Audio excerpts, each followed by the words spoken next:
अस्सलाम वालेकुम दोस्तों, नाक से खून आना हर उम्र के अफराद में मुमकिन है, या ऐसा भी हो सकता है कि किसी इंजरी से भी नाक से खून आ सकता है। और ज़्यादा उम्र के लोगों में अक्सर बीपी यानी ब्लड प्रेशर ज़्यादा होने की वजह से नाक से खून आ सकता है। और वो इसलिए कि नाक के सेप्टम में बहुत ज़्यादा वेसल होते हैं, यानी छोटी छोटी रगों का एक जाल बनी होती है जिस पर कोई बड़ी स्किन नहीं होती, और वो रगें बहुत मामूली प्रेशर या उंगली डालने पर भी कभी कभी जख्मी हो जाती है और फिर नाक से खून आना शुरू हो जाता है। और बच्चों में ज़्यादा एलर्जी या नज़ला ज़ुकाम की वजह से भी खून आ सकता है।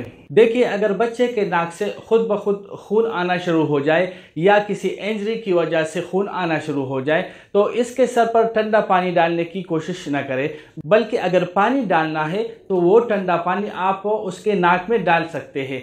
लेकिन सही तरीका ये है कि अगर बच्चा है तो नाक में ज़ाइनोसिन ड्रॉप के 3-4 कतरे करें और फिर तकरीबन 10 मिनट तक नाक को अपनी तीन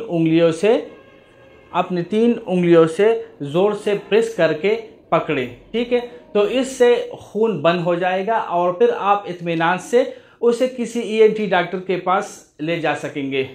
अब आते हैं जवानों और बूढ़ों पर। तो अगर किसी जवान या बूढ़े अपराध जिसमें मर्द और ख़वातीन दोनों शामिल है, देखिए, अगर किसी इंजरी या ब्लड प्रेशर ज़्यादा होने या वजह जो भी हो और नाक से खून आना शुरू हो जाए तो सर पर ठंडा पानी न डालें। अगर पानी डालना है तो उसके नाक में डालें, क्योंकि नाक में ठंडा पानी डालने से थोड़ा बहुत फ़ायदा खून को रोकने में पहुंच सकता है।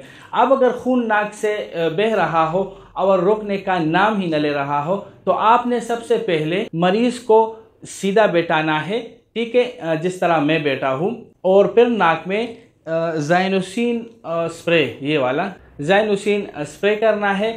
ठीक है, जिसका तरीका मैंने पहले एक वीडियो में बताया है, उसका लिंक मैं डिस्क्रिप्शन में दे दूंगा। इसके बाद नाक को 3 या 4 उंगलियों से मजबूती से पकड़कर, ठीक है, इस तरह या इस तरह, ठीक है, 10 मिनट तक इसको प्रेस करें और बिल्कुल न छोड़ें। 10 मिनट के बाद दोबारा नाक में स्प्रे करें और फिर उसी तरह प्रेस करके पकड़ें। ठीक है, तो इस अमल से नाक से खून आना बंद हो जाएगा। और अगर खून बंद ना हो तो फिर भी इस अमल से खून आने का बहाव कम हो जाएगा और ज़्यादा खून ज़ाया नहीं होगा, और फिर इत्मीनान से आप उसे किसी ईएनटी डॉक्टर के पास ले जा सकोगे। तो दोस्तों, अपना ख्याल रखिए। शुक्रिया। अल्लाह हाफिज़।